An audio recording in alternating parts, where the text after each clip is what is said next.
وہ مغرب بہت لیٹ کر کے پڑھتے ہیں، ٹھیک ہے جی، یعنی کہ سمجھو کہ 20 سے 25 منٹ ہمارے ہاں لیٹ پڑھتے ہیں، ان کی اذان لیٹ آتی ہے، ٹھیک ہے، تو یہ طریقہ کار ہے جی۔ سید طاہر صاحب کچھ آپ فرمانا چاہ رہے ہیں؟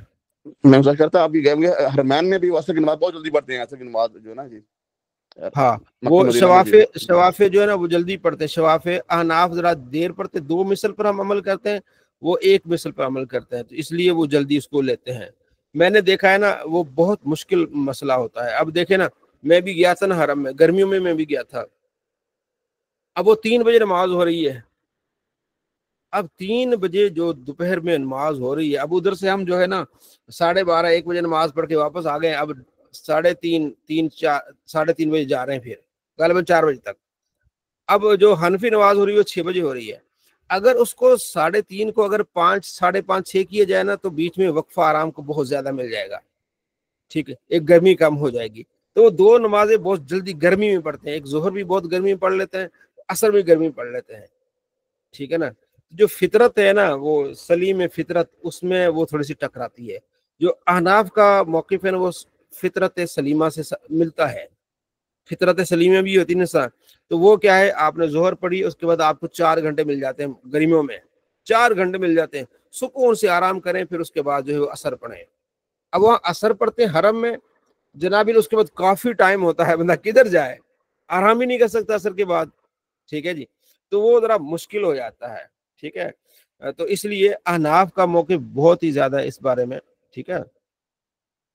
اچھا، مذکورہ حدیث میں ظہر کا وقت کیا وقت بتایا گیا؟ جی ابھی جو ہم حدیث بیان کر رہے ہیں اس میں ظہر کا ٹائم ہے، یعنی کہ 2 اصلی سائے کے علاوہ دگنا سایہ ہو جائے، ٹھیک ہے، تو یہ بہت بڑا ٹائم ہوتا ہے یہ، جیسے، ٹھیک ہے جی، یہ دیکھیں، یہ یعنی ایک سائے کے برابر کے بعد جیسے زوال ہوگا، ایک سائے کا ہوگا انسان کا، تو وہ ظہر شروع ہو جائے گی۔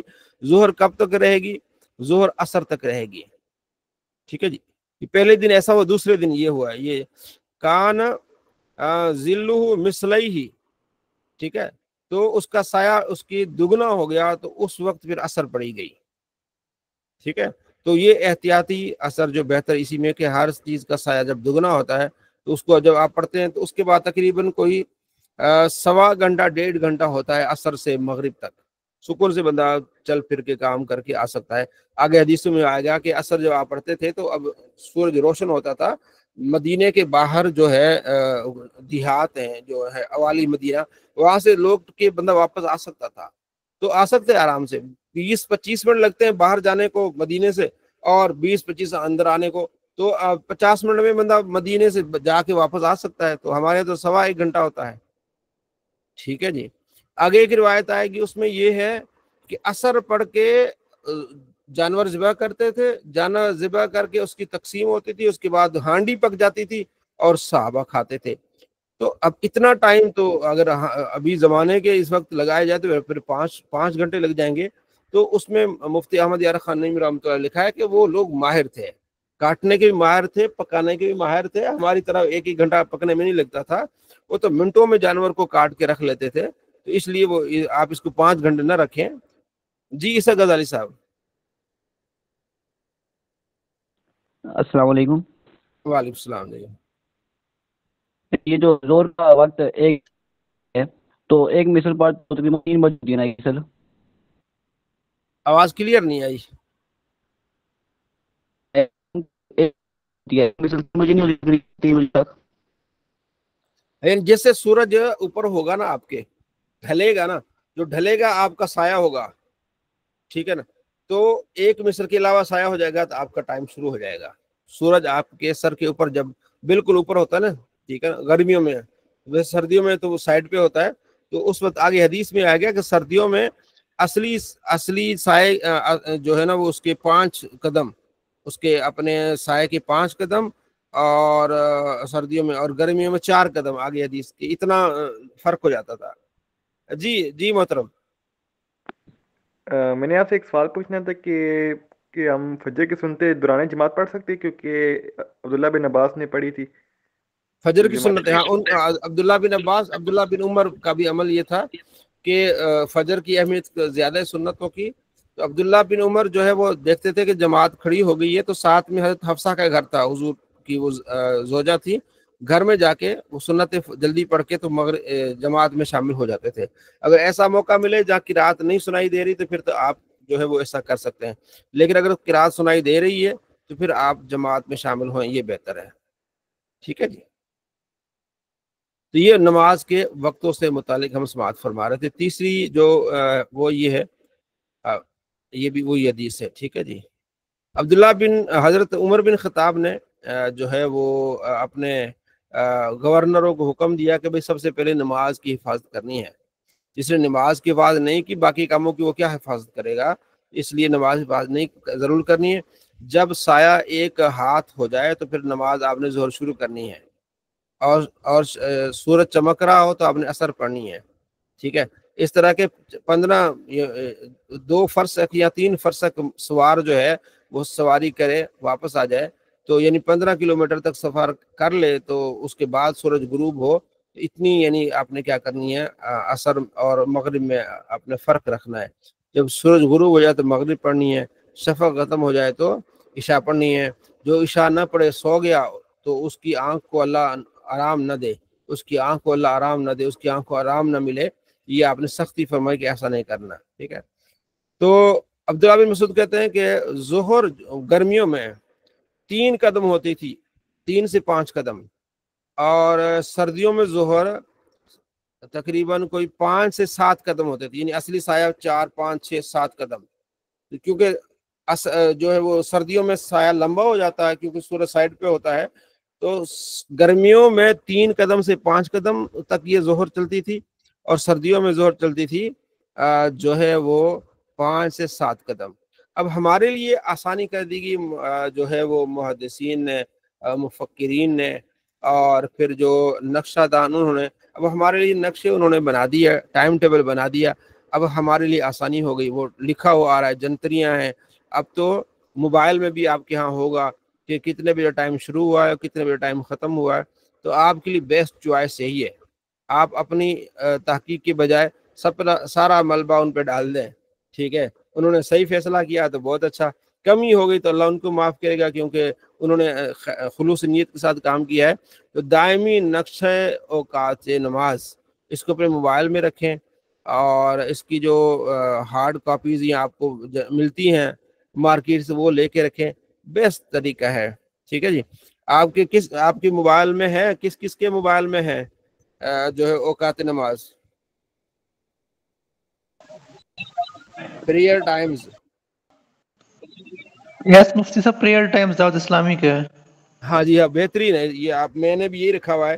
ابھی میرے پاس ہے فیصل آباد میں کہ 8 گھنٹے ابھی عشاء کا ٹائم ہے، 8 گھنٹے 21 منٹ ابھی عشاء کا ٹائم ہے، یعنی کہ جو ہے وہ فجر ہمارے ہاں کب ہوگی، 4:57 پہ فجر کا ٹائم شروع ہوگا، طلوع آفتاب ہوگا 6:17 پہ، زوے کبریٰ ہوگی 11:11 پہ، ظہر ہوگی 11:51 پہ، عصر ہوگی 3:46 پہ، ٹھیک ہے جی، اور مغرب ہوگی 5:24 پہ، اور عشاء ہوگی 6:44 پہ۔ تو یہ ہمارے پاس موجود ہے، آپ اس کو اپنے پاس رکھیں، بہترین طریقہ یہی ہے، اس کو جو ہے نا۔ تو باقی جو معلومات کے لیے اگر کوئی بحث کرے اپنے دلائل کے لیے، پھر یہ حدیثیں ہیں، ٹھیک ہے، کہ ان حدیثوں میں مختلف اوقات کا ذکر ہے۔ اب یہ ایک فقیہ کا کام ہے کہ اس کو تطبیق کیسے دے، ٹھیک ہے نا۔ 2 اوقات ہیں، ایک سائے کا بھی ہے، 2 سائے کا بھی ہے، پہلے ٹھیک ہے، اب 5 قدم کا بھی ہے اور 7 قدم کا بھی ہے۔ اب یہ زیادہ تر جو ہے وہ محدثین اور فقہا کا ہے کہ وہ انہوں نے جس پر زیادہ جو ہے وہ جس کو بہتر جانا جس وقت کو، اور احتیاطی بہتر یہی ہے، کیونکہ عصر کا ٹائم زیادہ مسئلہ عصر کا ہوتا ہے، تو احتیاطی اثر یہی کہ آپ اس کو لیٹ پڑھیں گے تو بہتر ہے۔ ہاں، اتنا لیٹ نہ پڑھیں کہ وہ مطلب بالکل سورج غروب ہونے کا ہو، اس کو بھی منافق کی نماز کہا گیا، اتنا تو ہم نہیں پڑھتے، ٹھیک ہے جی۔ تو اب دیکھیں میں نے ابھی کتنا آپ کو بتایا ہے جو ہمارے ہاں، اچھا یہ مغرب ہے 5:24 پہ، ہاں تو 4:15، اب 4 بجے تقریباً یہ ہو جائے گی ہماری جو ہے وہ عصر ہو جائے گی، ٹھیک ہے جی۔ تو 1.5 گھنٹے کا فرق ہے، کافی فرق ہو جاتا ہے 1.5 گھنٹہ، ٹھیک ہے جی۔ تو یہ نمازوں کے آپ کے پاس ٹائم ہے۔ اور معلومات کے لیے آپ کے پاس یہ حدیث ہے، اس کو آپ دیکھ سکتے ہیں، ٹھیک ہے جی، اور اس پہ آپ اپنے علم میں اضافہ کر سکتے ہیں۔ اچھا، اب اگلا جو ٹاپک ہے وہ کہ کن اوقات میں جلدی نماز پڑھ سکتے ہیں۔ نبی علیہ السلام گرمیوں میں ظہر لیٹ پڑھتے تھے آپ علیہ السلام، گرمیوں میں، اور سردیوں میں ظہر جلدی پڑھتے تھے، اور یہی سلیم فطرت ہے، کیونکہ ظہر کو آپ جتنا لیٹ پڑھیں گے، اب گرمی میں اگر آپ نے ظہر پڑھنی ہے جو ہے وہ 12-1 بجے، تو بہت مشکل ہو جائے گا۔ اگر اسی ظہر کو آپ 4 بجے لے کے جائیں تو بہت اچھا ہے، کیونکہ کافی گرمی کا زہر ٹوٹ جائے گا۔ گرمی زیادہ 12-1-2 بجے کے درمیان ہوتی ہے، بہت زیادہ اس وقت ہوتی ہے، تو آپ علیہ السلام اس کو ٹھنڈا کر کے پڑھتے تھے، اور ٹھنڈا اور ٹھنڈا اور ٹھنڈا۔ ایک صحابی نے کہا اذان دو فرمایا اور ٹھنڈا کرو، یہاں تک کہ ریت کے ٹیلے جو تھے اس کا سایہ آنے لگا۔ تو ریت کو ٹیلوں کا سایہ بہت کم آتا ہے، ٹھیک ہے جی۔ تو یہ چیزیں آپ علیہ السلام نے کی ہے کہ ظہر کو آپ ٹھنڈا کر کے پڑھیں۔ جب ظاہر ٹھنڈا پڑیں گے تو پھر اثر تو لیٹ ہو جائے گی، تو حرمین میں بہت جلدی اثر پڑتے ہیں۔ میں بہت تنگ تھا اس بات پہ، یار ان کو اتنی جلدی اثر نہیں پڑنی چاہیے، اثر پڑھ کے بندہ پھر جا کے پھر واپس آئے، پھر جا کے پھر واپس آئے، اور پھر یہ بڑا جی گیلانی صاحب۔ اور میں تو میں جاؤں حرمین میں تو اثر کسی پڑھتا نہیں ہوں، اثر کو جلدی پڑھتے ہیں، وہ ناف کی نماز ہوتی نہیں ہے، ہم بعد پڑھ لیتے ہیں، جا کے 4 بجے یا 5 بجے جا کے پڑھ لیتے تھے، مگر سے گھنٹہ پہلے، یہ مناسب نہیں ہے۔ اکثر اچھا وہ نا اس وقت گرمی بھی بہت ہوتی ہے، میں خود اپنے روم میں پڑھتا تھا اثر، مدینے میں اکثر جو ہے نا روم میں پڑھنی پڑتی تھی، کیونکہ وہ جاؤ زور پڑھ کے آؤ، 1-1.5 گھنٹے کے بعد پھر اثر جاؤ، پھر وہ اچھا خاصا ٹائم ہوتا تھا بیچ میں، تو یہ بہت ذرا مشکل ہو جاتا ہے۔ ٹھیک ہو گیا۔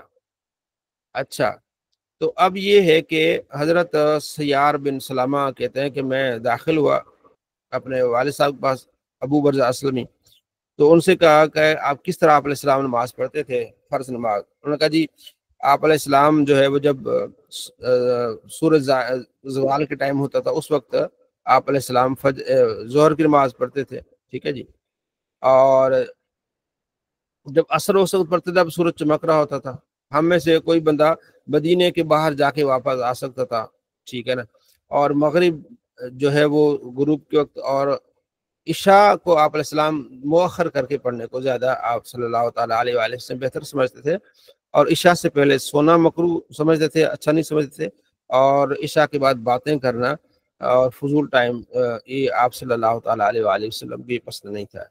جی گیلانی صاحب۔ ضمن سوال ہے، آپ نے فرمایا نا ابھی آؤٹر میں پڑھتے تھے، تو کیا بہت سارے لوگ کہتے ہیں ہمارے وہاں آؤٹر میں نماز پڑھ لیتے ہیں، کہتے ہیں یہ سارا حرم ہی ہے، سارے حدود ہے، تو کیا آپ گھر میں جا کے نماز پڑھنا یا اپنے ہوٹل میں پڑھنا، اس میں فضیلت میں کوئی فرق آئے گا یا اس میں کوئی فرق تو آئے گا نا، جو حرم آپ کعبۃ اللہ پر اندر نماز پڑھیں گے خانہ کعبہ میں اس کا ثواب زیادہ ہے، باہر اتلا نہیں ہے جو آپ بیت اللہ کے سامنے پڑھیں گے، ٹھیک ہے جی، تو اس کا ثواب زیادہ ہے، جو مسجد نبوی میں پڑھیں گے اس کا ثواب زیادہ ہے، باہر پڑھیں گے ثواب میں کمی ہے، ٹھیک ہے جی، تو یہ چیزیں ہیں۔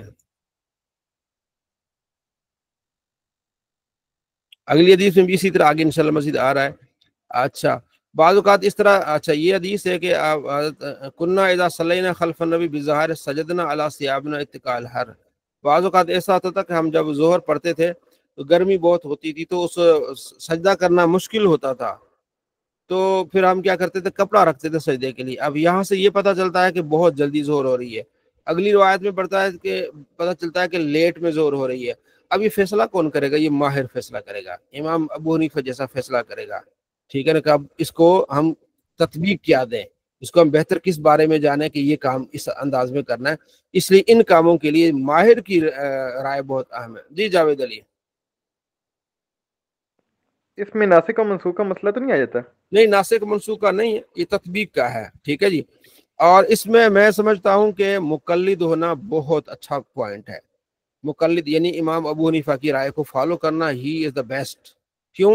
اس وجہ سے کہ آپ ہر بندہ اگر اپنی تحقیق کرتا ہے نا، وہ اپنی تحقیق کا جواب دہ ہے، ٹھیک ہے جی، اگر آپ کوئی چیز کرتے ہیں نا، آپ جواب دیں کہ صحیح ہوا تو ٹھیک ہے، غلط ہوا تو آپ سے پوچھا جائے گا، لیکن آپ کسی کو فالو کرتے ہیں، امام ابو حنیفہ یا بڑے محدثین کو فالو کرتے ہیں، تو آپ کہتے ہیں ان کی تحقیق ہے، یہ نہیں کہ میں بلائنڈ ہوں، میں بھی پڑھتا ہوں، میں بھی سوچتا ہوں، وہ لوگ اس چیز کو غلط رویہ دیتے ہیں، کہتے ہیں مقلد کے معنی ہوتا ہے گلے میں پٹا ڈالنا، مطلب یہ کہ ان کو یہ نہیں پتا ہوتا، مطلب مقلد کا معنی ہوتا ہے اندھا پن چلنا، ایسا نہیں ہوتا، میں تو ان کا وہابی جس پہ میں نے پی ایچ ڈی کی ہے نا زبیر زئی، مجھے تو بڑا غصہ آتا ہے اس طرح کی تعریفیں کرتے، کہتے ہیں مقلد ہوتا ہی جاہل ہوتا ہے، یہ ہوتا ہے وہ ہوتا ہے. بھائی اچھا ایک طرف کہتے ہیں مقلد جاہل ہوتا ہے، پھر آگے کہتے ہیں کہ امام ملا علی قاری نے یہ لکھا ہے. میں کہتا ہوں لکھ دی لعنت تیرے تے، تو ملا علی قاری کے کہنے پر تم اس کی تعریف لکھ رہے ہو، اور وہی ملا علی قاری تو مقلد ہے، اس کو آپ کہہ رہے ہیں جاہل ہے.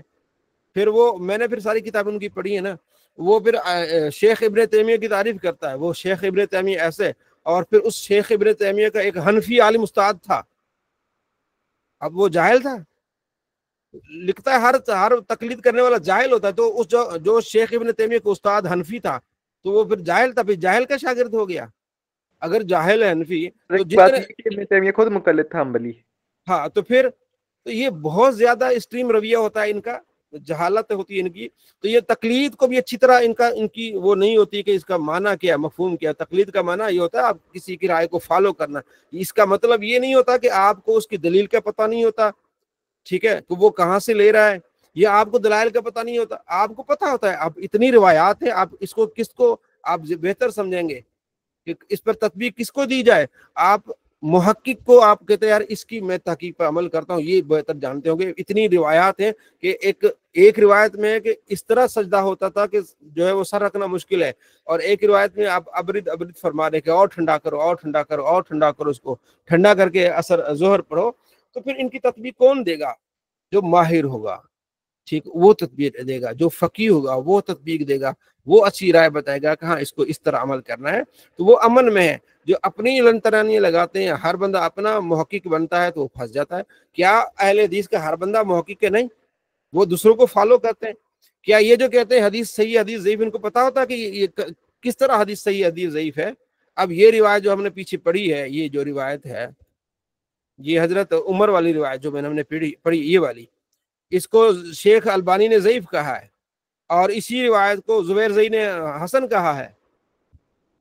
اس کو ہم تو اب اچھا میں نے اس پر ویڈیو ہے، میں نے کہا چلو تم آؤ پھر ایک میدان پہ آؤ. میں نے ایک ویڈیو بنائی ہے 10 روایتیں جو شیخ البانی صحیح لکھتے ہیں، کہ مشکات المصابیح جو ہم پڑھ رہے ہیں نا، کیونکہ اس پر میری پرانی ریسرچ ہے اور میری محبوب کتاب ہے، سمجھو کہ میں اکثر اس کو پڑھتا رہا ہوں، اور میں نے اس کے تخریج بھی کی ہے کافی، اور میرا ارادہ تھا کہ پوری کتاب کی تخریج کروں.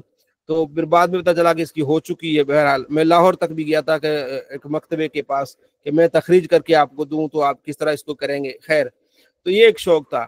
تو میں نے بھی اس میں پورا میں نے اس میں کیا ہے کہ اس میں کتنی روایات صحیح ہیں، کتنی روایت ضعیف ہے. ٹھیک ہے جی.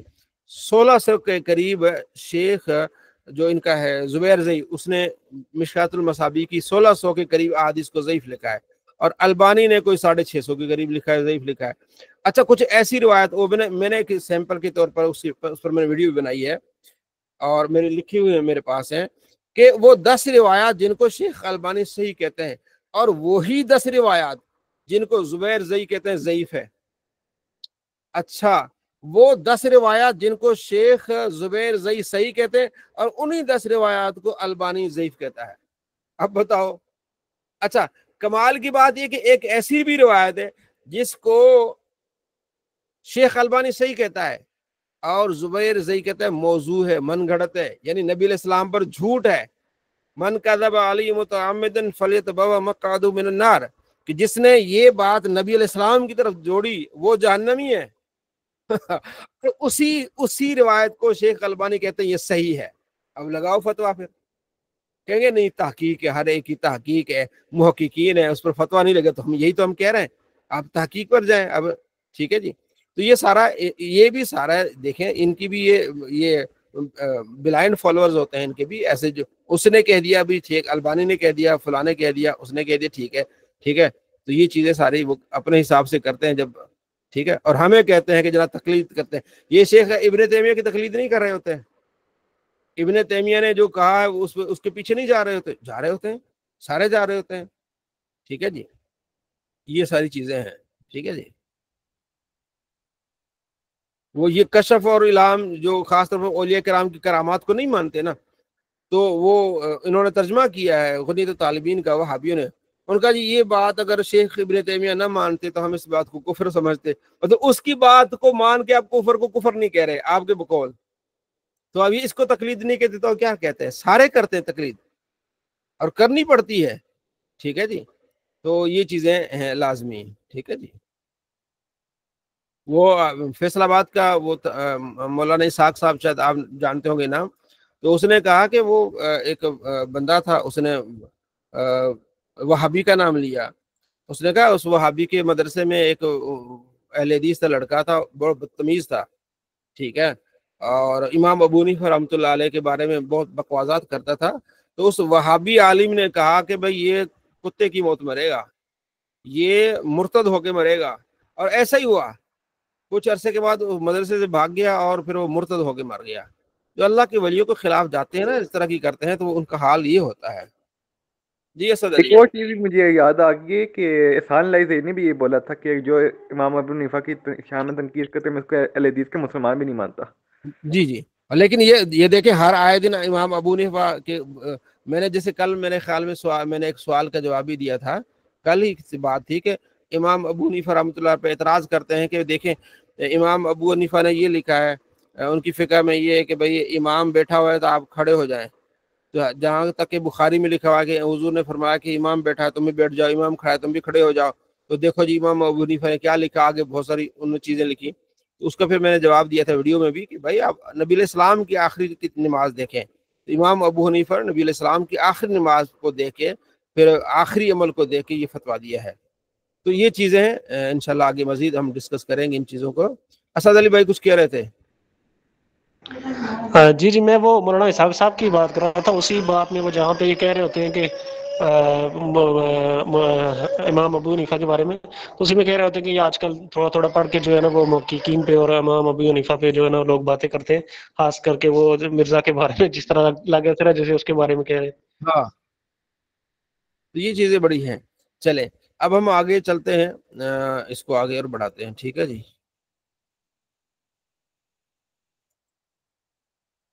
یہاں تک ہم نے پڑھ لیا. اب دیکھیں یہ کیا ہے، اب دیکھیں یہ حدیث آ گئی. وعن ابی ہریرہ رضی اللہ قال قال رسول اللہ صلی اللہ علیہ وسلم اذا اشتد الحر فابردوا بالصلاۃ.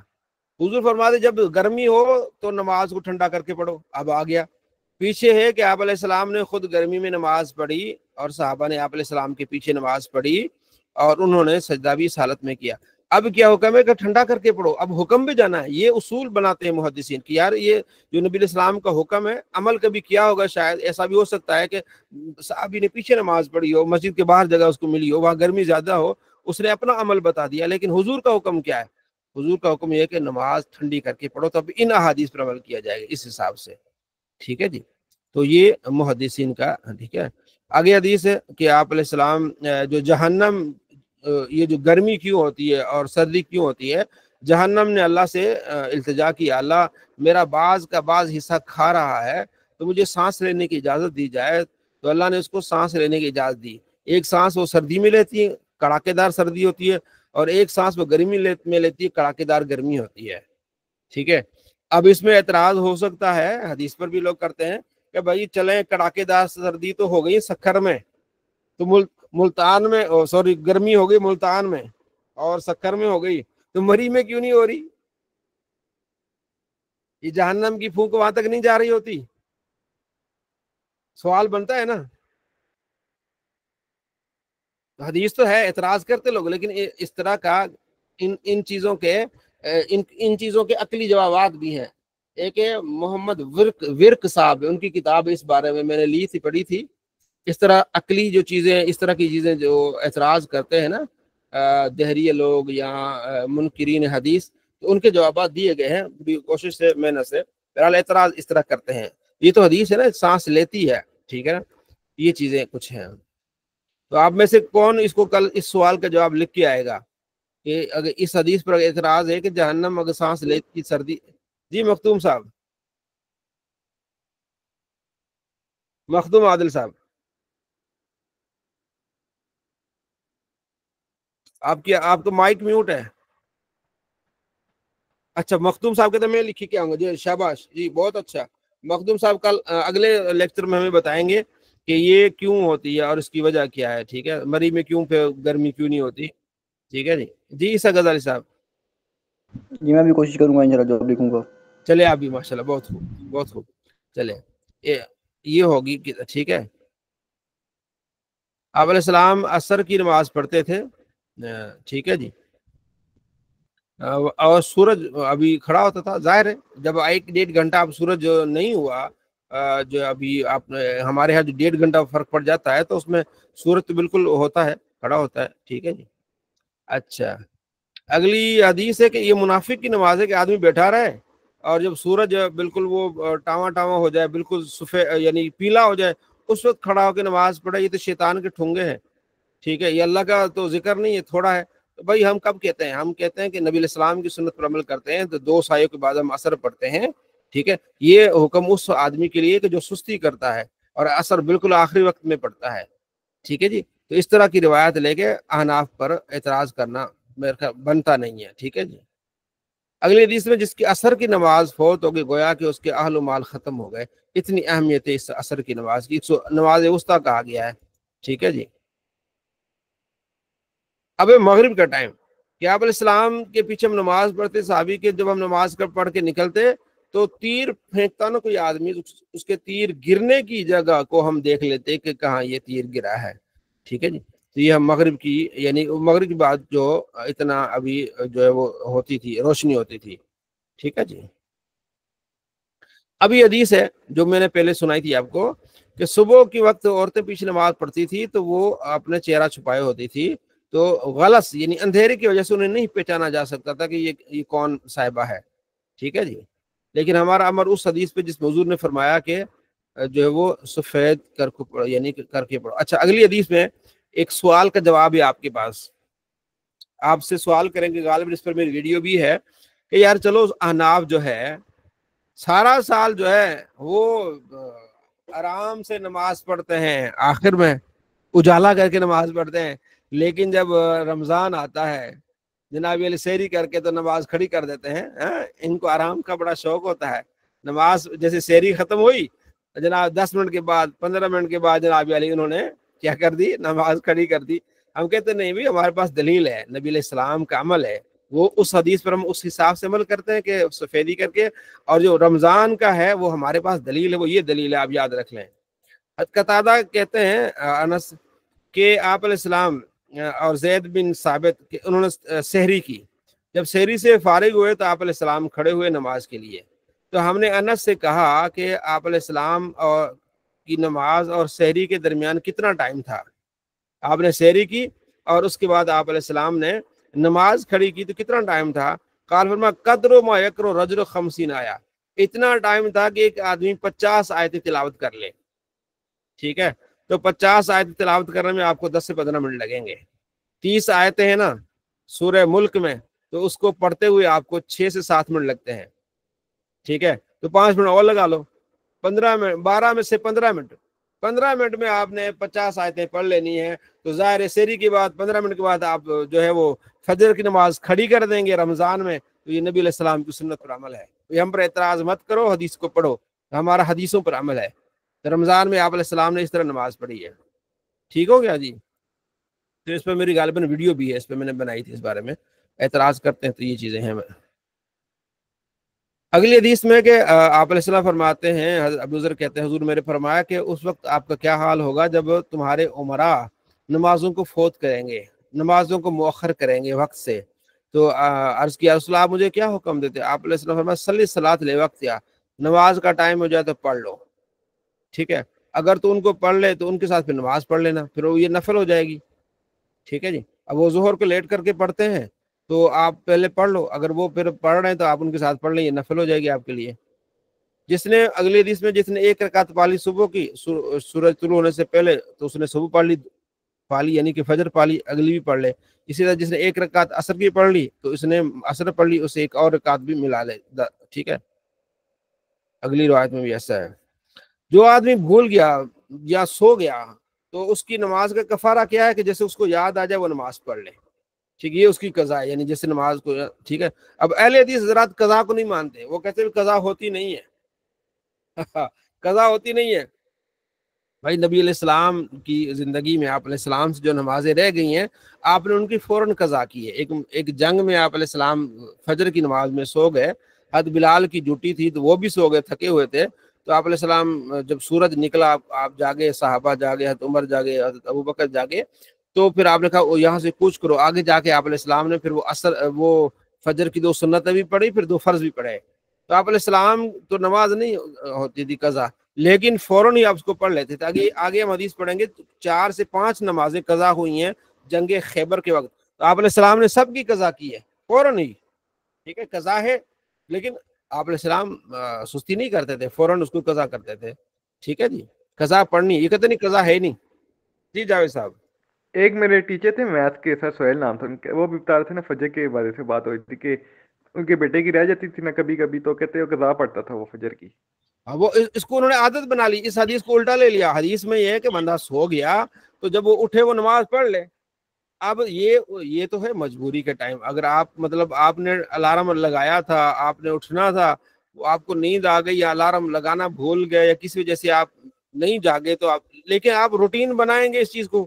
کبھی حدیث میں آیا ہے کہ آپ سوئیں جو ہے صبح 3 بجے اور اٹھیں صبح 10 بجے، اور آپ کہیں کہ حدیث میں لکھا ہے جب آپ جاگے نماز پڑھیں، بھی آپ سونے کو ٹھیک کریں، تو یہ تو آپ نماز کو ضائع کر رہے ہیں اور آپ بہانہ بنا رہے ہیں کہ جناب میں حدیث پر عمل کر رہا ہوں، یہ تو بات نہیں ہے نا، ٹھیک ہے۔ اس انزی کی طرح وہ ایک شخص تھا، تو اس نے کہا جی ہمارے قبیلے کی بہت بڑی شان ہے کیونکہ ہمارا قبیلہ ہے انزا، نبی علیہ السلام نے ہمارے قبیلے انزا کی طرف منہ کر کے نماز پڑھی ہے۔ تو لوگوں نے کہا بھائی کچھ عقل کر، کوئی حیا کر، انزا، یا حضور نے انزا یعنی اس بھالے کی طرف، صحابہ بھالا یوں لگاتے تھے، وہ نیزہ ہوتا تھا، نیزے کو انزا کہتے ہیں، اور نیزہ لگا کے نماز آپ پڑھتے تھے اس کی طرف منہ کر کے، تاکہ گزرنے والا گزر جائے، یہ سترا بن جائے۔ وہ سترا بنا کے انزا کو رکھتے تھے، تو اس انزا کو اپنا قبیلہ بنا دیا تو نے۔ تو یہ لوگ اس طرح کرتے ہیں، تو ایسا نہیں کرنا چاہیے۔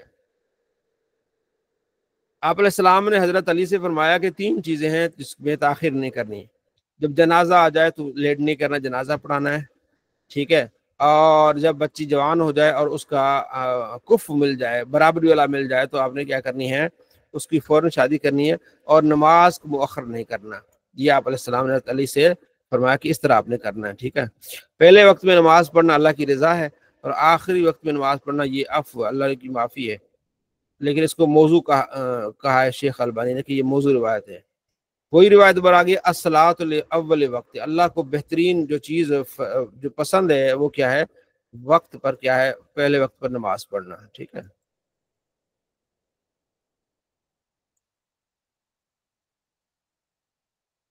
عشاء کا جو ہے وہ اس میں یہ کہ آپ علیہ السلام عشاء کو مؤخر کر کے پڑھنے کو پسند فرماتے تھے، عشاء تھوڑا سا لیٹ پڑھنے کو پسند فرماتے تھے۔ اب وہ حدیث اسفروا بالفجر فإنه اعظم الاجر، فجر کو سفیدی میں پڑھا کرو، اجالے میں پڑھا کرو، اس کا اجر زیادہ ہے۔ اب یہ حکم ہے اور اس کی فضیلت ہے، تو اس پر عمل کرنا ہے۔ تو یہ اصول قوانین کے لحاظ سے یہ بہتر ہے کہ نبی علیہ السلام کا جو حکم ہے، ایک عمل ہے اور ایک آپ کا قول ہے، تو قول کو ترجیح ہے عمل پر، ٹھیک ہے جی۔ تو اس لیے اسفروا، آپ اجالے میں پڑھے فجر کو، تو یہ حدیث ہے، اس پر ہمارا عمل ہے کہ ہم اجالے میں پڑھتے ہیں، ٹھیک ہے جی۔ اگلی حدیث وہی جو میں نے آپ کو سنائی تھی کہ ہم عصر کی نماز پڑھتے تھے، پھر ہم جانور ذبح کرتے تھے، اس کے 10 حصے کرتے تھے، پھر اس کو پکاتے تھے، پھر ہم اس کو کھاتے تھے، اور مغرب سے پہلے ہوتا تھا، ٹھیک ہے جی۔ تو وہ ان کا جو نہر کرنا، ان کا ذبح کرنا بہت جلدی ہوتا تھا، منٹوں میں سارا کچھ کر لیتے تھے، اور ان کا پکانا ہماری طرح وہ پکانا میں نہیں ہوتا تھا کہ اس میں مرچیں بھی ڈالنی ہے، اس میں یہ بھی ڈالنا ہے، اس میں یہ چائنا سالٹ بھی ڈالنا ہے، تو فرام نہیں، وہ ایسے ہی پکا کے تھوڑا اس میں نمک ڈالا، جناب علی تھوڑا بھن ہو گیا، چل اللہ تیری یاری، ان کا یہ پکانا ہوتا تھا، ہماری طرح پکانا نہیں، 100 چیزیں اس میں ڈالنی ہے، میتھی بھی ڈالو تو ہلدی بھی ڈالو ٹھیک ہے، ایسا نہیں ہوتا تھا۔ یہ ساری چیزیں بھی دیکھنے والی ہیں اس زمانے میں کس طرح پکاتے تھے۔ تو اگلی حدیثوں میں آ رہا ہے کہ آپ علیہ السلام عشاء کو تھوڑا سا لیٹ پڑھتے تھے، اور اس کو پسند کرتے تھے عشاء کو لیٹ پڑھنا، ٹھیک ہے جی۔ صلی اللہ علیہ محمد۔ حدیث آ گئی 620، انس کہتے ہیں آپ علیہ السلام گرمی میں ٹھنڈی کر کے نماز پڑھتے تھے، اور سردیوں میں جلدی نماز پڑھتے تھے، یعنی ظہر کی بات ہو رہی ہے، ٹھیک ہے نا۔ یہ ہمارے پاس دلائل ہے، بہت سارے دلائل کوئی بھی بات ہوتی ہے اس میں کیا ہوتا ہے کہ پہلے تمام دلائل کو دیکھ کے پھر بات کی جاتی ہے. ٹھیک ہے. حضرت عثمان کو جب شہید کیا گیا اس سے پہلے جو انہوں نے آپ کو گھیرے میں ڈالا، ارد گرد جو ہے بلوائی نے گھیرا ڈالا، تو آپ نماز میں نہیں جا سکتے تھے. تو ایک شخص نے آ کے کہا کہ بھائی وہ جو امام ہے وہ تو وہی ہے، امام فتنہ ہے، جنہوں نے آپ کے خلاف علم بلند کیا ہے، تو اب ہم نماز کیسے پڑھیں؟ انہوں نے تو قبضہ کر لیا ہے. تو آپ نے فرمایا کہ بھی اچھا کام ہے، اچھا کام کرتے ہیں تو ان کے ساتھ ہو جاؤ، اگر برا کام کرتے ہیں تو ان کے ساتھ ان سے الگ ہو جاؤ. اب یہاں سے وہ لوگ لیتے ہیں کہ ہر بندے کے پیچھے نماز پڑھنی. اصل میں ان سے جو اختلاف تھا وہ سیاسی اختلاف تھا، اعتقادی اختلاف نہیں تھا. حضرت عثمان رضی اللہ تعالیٰ عنہ سے ان لوگوں کا اختلاف کس بات پہ تھا؟ سیاست پہ تھا، گورنر پہ تھا. تو عملی تو یعنی اعتقادی تو نہیں تھا. تو ہم جس کے ساتھ اختلاف کرتے ہیں ہمارا اختلاف اعتقادی ہوتا ہے. مثلا اس روایت کو لینے والے کون ہیں؟ امام بخاری ہیں. اور امام بخاری نے خود، ان کی کتاب ہے خلق و افعال عباد، اس میں لکھا ہے کہ میں کسی شیعہ کے پیچھے نماز پڑھوں، رافضی کی نماز پڑھوں، ایسے جیسے یہودی کے پیچھے نماز پڑھوں، میں اتنا برا جانتا ہوں. تو بھائی اس حدیث کو سمجھنے والے، لکھنے والے زیادہ بہتر جانتے ہیں کہ آج کا کوئی بندہ زیادہ جانے گا. انہوں نے اس بار پہ کتاب لکھی ہے کہ میں رافضی کے پیچھے، جو صحابہ کا گستاخ ہے، اس کے پیچھے میں کیسے نماز پڑھوں. اب اس حدیث کو لے کے کہتے تم ہر ایک کے پیچھے نماز پڑھو، بھی ہمارا دل نہیں مانتا نا. ایک بندہ گستاخ ہے جس کو ہم نے سنا ہے، ہم نے دیکھا ہے، اس کے پیچھے ہم کیسے نماز پڑھیں گے؟ کہتے نہیں، اس حدیث میں انہوں نے یہ کہا، بھائی جنہوں نے لکھی ہے حدیث کی کتاب بخاری نے، امام بخاری، انہوں نے تو پوری کتاب لکھ ڈالی اس میں کہ بھائی ایسوں کے پیچھے نماز نہیں. یہاں اختلاف ہے، سیاسی اختلاف ہے. ان کو ایک گورنری پر جو سیاسی اختلاف تھا اس کی بات تھی، باقی جو اعتقادی اختلاف تو نہیں تھا نا. تو یہ بات ہے، اس بات کو سمجھنا ہے.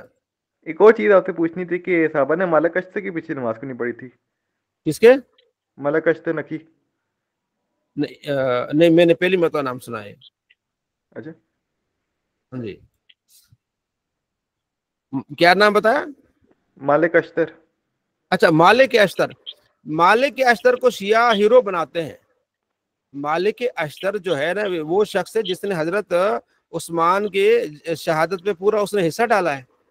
اس نے حضرت میمونہ جب آتی تھی حضرت عثمان کو کھانا دینے کے لیے، آپ علیہ السلام کی زوجہ، تو اس نے ان کے سواری کو آگے سے جو ہے وہ تلواریں ماری ہیں اور اس کو بھگایا ہے. وہ گرنے لگی تھی، آپ نے ان کو بد دعا دی ہے. مالک اشتر کے بارے میں مصنف ابن ابی شیبہ میں بہت ساری ایسی باتیں ہیں کہ وہ شریر آدمی تھا، اور اتنی شرارت اس نے کی کہ بعد میں حضرت علی کا دائیں بازو بن گیا. اور حضرت علی نے اس کی شرارت کو بامتے ہوئے اس کو ساتھ رکھا تاکہ یار مزید نکل کے شرارت نہ کرے. اس لیے اس کے پیچھے کون نماز پڑھے گا؟ اس طرح وہ شریر آدمی تھا مالک اشتر. اور بات آج کل کی جاتی کہ کیا محمد بن ابی بکر قاتل عثمان میں تھے یا نہیں؟ محمد بن ابی بکر بھی شامل تھے. صحیح. انہوں نے جا کے داڑھی پکڑی تھی. ٹھیک ہے جی. اب وہ رونا یہ روتے ہیں کہ محمد بن ابی بکر کو جو ہے وہ گدھے کی کھال میں ڈال کے جلا دیا.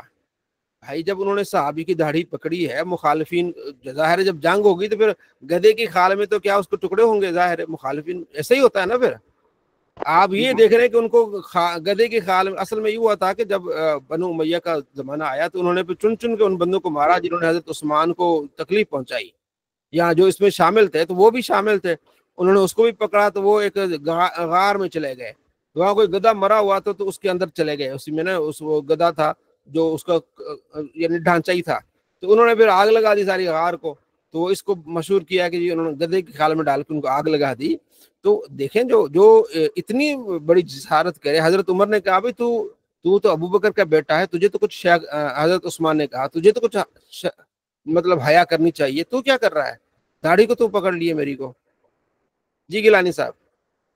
جیسے آپ نے فرما رہے ہیں بڑا بھی کتابوں میں بھی کیا کہتے ہیں ذرا محمد ابو بکر نے سید عثمان کی داڑھی بچ پکڑی اور اس طرح کے وہ شامل تھا قاتلین میں. لیکن دیکھتے ہیں تعلیم کو بڑا نوازا، بڑے قربت نصیب ہوئی، بعد میں گورنمنٹ بنایا ان کو. تو چیزیں پھر بڑے دل میں ہو گیا کہتے ہیں تشکیل پیدا کرتی ہیں. ایک طرف وہ ہو رہا ہے سریر کو اتنا نواز رہے ہیں ان کو، پھر یہ تھوڑا سا کہتے ہیں لوگ بھی ان کو گورنر بنایا. ہاں جی، یہ جو بلوائی تھے نا ان کی ڈیمانڈ ایک یہ بھی تھی کہ محمد بن ابی بکر کو گورنر بنایا جائے. ٹھیک ہے نا. تو حضرت علی رضی اللہ تعالیٰ عنہ ان چیزوں کو پہلے ہاتھ نہیں ڈالنا چاہتے تھے جس کی وجہ سے یہ معاملات خراب ہوں، کیونکہ ان کی ڈیمانڈ یہ تھی. مالک اشتر بھی اس طرف تھا. ٹھیک ہے نا. تو تو وجہ یہ بنی تھی کہ حضرت امیر معاویہ یا حضرت عائشہ یا حضرت طلحہ زبیر ان کا اختلاف اسی وجہ سے ہوا تھا کہ ان لوگوں نے یعنی کہ چلاکی کر کے حضرت علی کے ساتھ ہو گئے تھے، تو انہوں نے اس وجہ سے کہا تھا کہ آپ ان کو پکڑیں اور ان کو سزا دیں. تو حضرت علی رضی اللہ تعالیٰ نے فرمایا کہ اگر میں ان کو سزا دوں گا تو پہلے تو ہمیں گواہ چاہیے، ٹھیک ہے نا، تو ہم نے دیکھا تو ہے یہ ہیں لیکن ہمیں گواہ چاہیے، ٹھیک ہے، یا خود قاتل اس کی گواہی دے کہ ہاں میں کروں، اور دوسرا بھی حالات اجازت نہیں دے رہے. تو یہ چیزیں تھیں. اور وہ محمد بن ابی بکر حضرت علی کے گھر میں پلا بڑا ہے. جو حضرت ابو بکر کی زوجہ تھی، آپ کے جانے کے بعد حضرت ابو بکر کی زوجہ سے حضرت علی نے شادی کی تھی. وہ چھوٹا تھے محمد بن ابی بکر، تو وہاں پلے بڑے ہیں. تو لیکن حضرت نوح کے گھر میں بھی ان کا بیٹا پیدا ہو گیا، تو ان کے گھر میں بس ہم اسی لیے تو ہم کہتے ہیں خاموشی بہتر ہے. اگر جتنے آپ بات کھولیں گے بات کھلے گی. اب یہ کہیں گے نا کہ محمد بن ابی بکر کو کیوں خال میں ڈال کے مارا گیا، تو پھر یہ بھی پوچھا جائے گا کہ کیوں مارا گیا، یہ بھی تو پوچھا جائے گا نا کہ انہوں نے توہین کیسے کی، ایک جنتی صحابی کے بارے میں اس طرح کا کیوں رویہ اختیار کیا، اور ان بلوائیوں کے ساتھ آپ نے کیوں ساتھ دیا. یہ ساری چیزیں ہیں.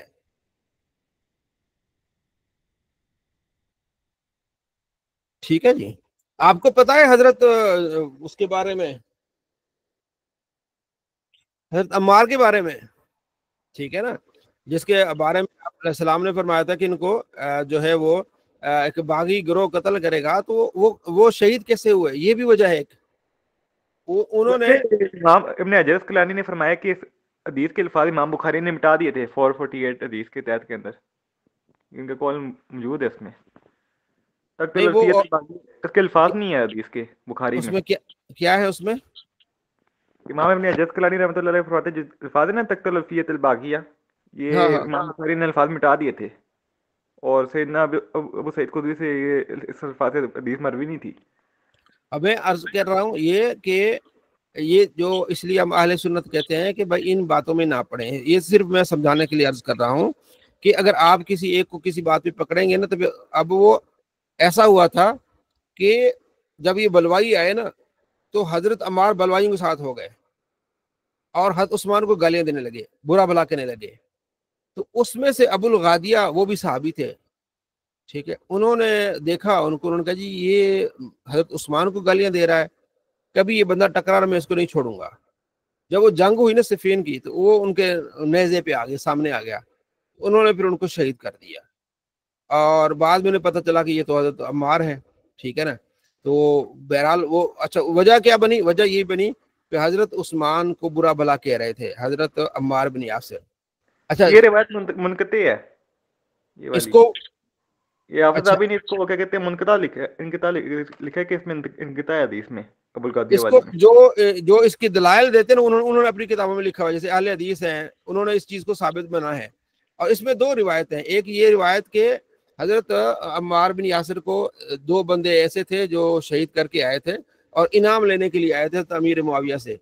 تو حضرت امیر معاویہ نے کہا یہ کوئی اچھا کام نہیں کیا، ٹھیک ہے. وہ کہتے ہیں یہ اتنا مضبوط نہیں، یہ روایت مضبوط ہے. ہم کہتے ہیں ٹھیک ہے، ہم آپ کو سمجھاتے ہیں کہ انہوں نے اگر ان کو شہید کیا تو جو ابو الغادیہ نے شہید کیا، ابو الغادیہ کے بارے میں یہ حدیث ہے، مسلم حدیث ہے، آپ علیہ السلام فرماتے ہیں کہ جو بھی شخص جس نے بھی جو ہے وہ حدیبیہ کے مقام پہ جب بیعت رضوان میں جو بھی بندہ شامل ہوا ہے وہ جنتی ہے، ٹھیک ہے.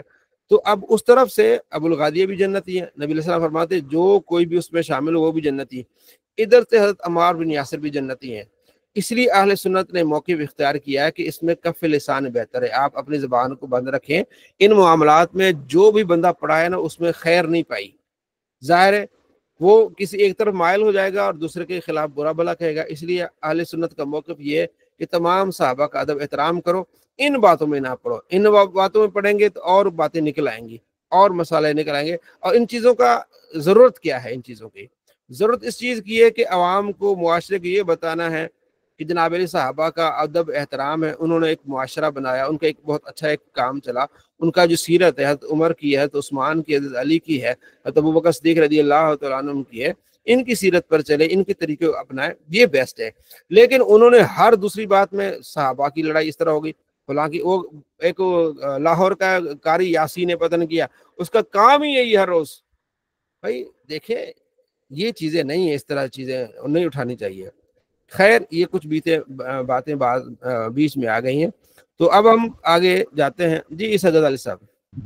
موسیٰ بھی اپنے جو روایت بیان کی ہے کہ حضرت عمار تو عثمان کو برا بھلا کرتے تھے، تو آپ اس روایت کو صحیح سمجھتے ہیں یا نہیں سمجھتے؟ ہم کہتے ہیں جو کہتے ہیں ہم انہیں کو پھر اسی حساب سے جواب دیتے ہیں۔ وہ جو کہتے ہیں نا کہ باغیہ ان کو قتل کرے گی، ہم کہتے ہیں پھر کیوں قتل کیا؟ ہم دونوں کی اصلاح کرتے ہیں کہ اس طرح اگر ان کو آپ اس طرح اس انداز سے لیتے ہیں نا کہ وہ باغی گروہ قتل کرے گا، تو وہ تو پھر وہ تو صحابی ہیں، پھر ان کے لیے بھی جنت کا ٹکٹ ہے، اب ادھر بھی جنت کا ٹکٹ ہے۔ اب آپ تو اس لیے ہم ان کو یہی جواب دیں گے، اصلاح کریں گے کہ ان دونوں کا جواب ہم آپ کو یہ دیتے ہیں کہ ان باتوں میں نہ پڑیں، ٹھیک ہے۔ اب آپ کو باغی گروہ کہہ کے آپ اس کو برا بلا کہہ رہے ہیں، اور جس باغی گروہ نے قتل کیا، جو دیکھیں یہ بہت بڑا جھوٹ بھی بولا جاتا ہے، اور اس کو میں نے بار بار بتایا بھی ہے۔ یہاں تک کہتے ہیں کہ جناب حضرت عمار کو کس نے کس کے کہنے پر مارا؟ اب دیکھیں نا، مجھے پتا نہیں ہے، عیسیٰ غزالی کو ایک بندہ آ کے اس کو چوٹ لگا کے چلا جاتا ہے، اب مجھے نہیں پتا، اب کوئی آگے یہ کہتا ہے کہ کس کے کہنے پہ مارا، مفتی علی نواز کے کہنے پر عیسیٰ غزالی کو کسی نے نقصان پر، مجھے تو پتہ ہی نہیں، اب مجھ پہ الزام لگا رہا ہے وہ جھوٹا۔ اب ایک صحابی کو پتہ ہی نہیں ہے کہ وہ باہر سے دوسرے نے اس کو شہید کر دیا، اب یہ کہنا کہ کس کے کہنے پر، یعنی حضرت امیر معاویہ کے کہنے پر بندے کو مارا گیا، اب یہ بہت بڑا الزام ہے، ٹھیک ہے نا۔ تو ہم کو ان کو پھر اس طرح جواب دیتے ہیں کہ ان کاموں میں آپ کے لیے بھلائی نہیں ہے، آپ جھوٹ سے جھوٹ کی طرف چلے جاتے ہیں، تو ہم ان کو یعنی کہ اصلاح کرنے کی کوشش کرتے ہیں کہ یار ان کاموں میں آپ آگے نہ بڑھیں، آپ ادب کریں صحابہ کا۔ نبی علیہ السلام فرماتے ہیں میرا صحابہ کا ادب کرو، احترام کرو، ٹھیک ہے، ان کا نام آئے تو آپ احترام ہی بہتر ہے۔ تو ہمارا موقف یہ ہے کہ احترام، جب اس طرح کی وہ باتیں کرتے ہیں تو ہم ان کو دونوں طرح سے ان کو آئینہ دکھاتے ہیں کہ یہ کام صحیح نہیں ہے، آپ پھر پھنس جائیں گے، آپ پھر صحابی کو آپ پھر کہہ رہے ہیں تو پھر وہ حساب سے پھر آپ کدھر جائیں گے، ٹھیک ہے جی، شکریہ۔ باب فضائل الصلاۃ، نماز میں فضیلت کا بیان۔ آپ علیہ السلام فرماتے ہیں جو بندہ فجر اور عصر نماز پڑھے گا تو وہ جہنم میں داخل نہیں ہوگا، یعنی وہ جنتی شخص ہے جو فجر اور عصر کی، یعنی مطلب باقی نمازوں کی بھی فضیلت ہے، خاص اس طرح کی جو دو فجر اور عصر، ٹھیک ہے جی۔ اگلی روایت ہے کہ آپ علیہ السلام فرماتے ہیں کہ فرشتے آتے جاتے ہیں، ایک صبح کو آتے ہیں اور ایک شام کو آتے ہیں، صبح والے شام کو چلے جاتے ہیں، شام والے صبح کو چلے جاتے ہیں۔ وہ جو شام کو جاتے ہیں نا فرشتے، تو اللہ ان سے پوچھتا ہے ابھی تم آئے ہو میرے بندوں کی طرف سے، کیا دے کے آئے ہو؟ تو وہ کہتے ہیں یا اللہ تجھے پتہ ہے، اللہ فرماتے مجھے پتہ بتاؤ، کہتے ہیں یا اللہ ہم جب گئے تھے نا تب بھی وہ نماز میں تھے، جب ہم آ رہے تب بھی وہ نماز تھے، یعنی ہم گئے تھے فجر کے ٹائم تو وہ نماز میں تھے، اب ہم واپس آئے عصر کے ٹائم وہ کیا تھے؟ نماز میں تھے۔ یہ نمازی کی فضیلت ہے، نمازی کے لیے دعا ہے کہ اللہ کے محبوب اللہ کے سامنے اس کی تعریف ہو رہی ہے کہ ہم گئے تھے تب وہ نماز میں تھے، اب ہم آئے ہیں تب نماز کے لیے ہیں۔ جو فجر کی نماز پڑھے اللہ کے ذمہ میں ہے، ٹھیک ہے، تو اللہ کا ذمہ نہیں توڑنا چاہیے، جو اللہ کا ذمہ توڑ دیتا ہے تو وہ پھر وہ کامیاب نہیں ہوتا، اس حدیث کا خلاصہ جو ہے، ٹھیک ہے جی۔ اللہ کے نبی فرماتے ہیں جو اگر لوگ جان جاتے ہیں نا کہ اذان میں اور پہلی صف میں کتنی فضیلت ہے تو یہ پھر تلواریں چل پڑتی ہیں، اور قرآن دازی پر فیصلہ ہوتا ہے، قرآن دازی ہوتی ہے کہ بھائی فلاں نے پڑھنی ہے جی، وہ جناب علی اسد علی نے پڑھنی ہے، جاوید صاحب نے پڑھنی ہے، سید صاحب نے پڑھنی ہے، قرآن ہوتا ہے، قرآن دازی لگائی جاتی ہے کہ بھائی فجر کی اذان اسد نے دینی ہے، ظہر کی جو عمر نے دینی ہے، احمد رضا نے مغرب کی دینی ہے، جناب علی سید طاہر صاحب نے جو عشاء کی دینی ہے۔ اسی طرح اتنا اس کا ثواب ہے اذان کا اور پہلی صف کا، اس لیے آپ جلدی آیا کرو نماز میں۔ اللہ کے نبی فرماتے ہیں اگر انہیں پتہ چلتا نا کہ فجر اور عصر کی نماز میں آنے کا کتنا فائدہ ہے جماعت میں، تو یہ سرین کے بل بھی آ جاتے ہیں، تو ہم لوگ سستی کر جاتے ہیں۔ میں نے اکثر اپنے علماء ساتھیوں کو دیکھا ہے تو وہ سستی کر جاتے ہیں، سستی نہیں کرنی چاہیے، ٹھیک ہے۔ منافق پر سب سے بھاری نماز کیا ہے؟ فجر اور عشاء ہے، ٹھیک ہے جی۔ اگر انہیں پتہ چلتا نا فجر عشاء میں کتنی برکتیں ہیں تو یہ سرین کے بل بھی پتہ نا سرین کی وجہ سے گھسیٹ کے بھی آ جاتے ہیں، ٹھیک ہے۔ جس نے عشاء کی عشاء کی نماز جماعت کے ساتھ پڑھی گویا کہ اس نے آدھی رات کھڑے ہو کے گزاری اللہ کی راہ میں، اور جس نے فجر کی نماز جماعت کے ساتھ پڑھی گویا کہ اس نے ساری رات جو ہے وہ کھڑے ہو کے گزاری۔ کتنی بڑی فضیلت ہے، اس لیے بڑی بڑی محفلوں سے اوائڈ کریں، قرآن پڑھیں، ہفتے میں کلاس لیں، ٹھیک ہے نا، تو تھوڑا بہت سیکھیں علماء سے،